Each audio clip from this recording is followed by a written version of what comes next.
Այն հարցադրումը, որ անում է Փաշինյանը, դա պրիմիտիվ, մանիպուլյատիվ դեմագոգիա է, որովհետև ընտրությունը խաղաղության և պատերազմի միջև չի։ Ընտրությունը խաղաղության տարբեր պատկերացումների միջև է։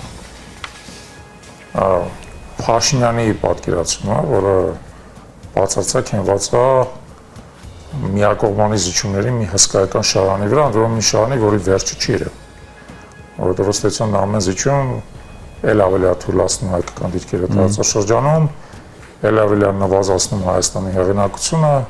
էլ ավելի է սահմանափակում նրա հնարավորությունները աշխարհաքաղաքական եւ ի վերջո բերում է նրան, որ ինչ-որ պարբերականությամբ թշնամական կողմը, որը բնավ չի հրաժարվում իր երկարաժամկետ նպատակներից, իսկ երկարաժամկետ նպատակը դա հայկական սեպը վերացնելն է թուրանական տարածքում,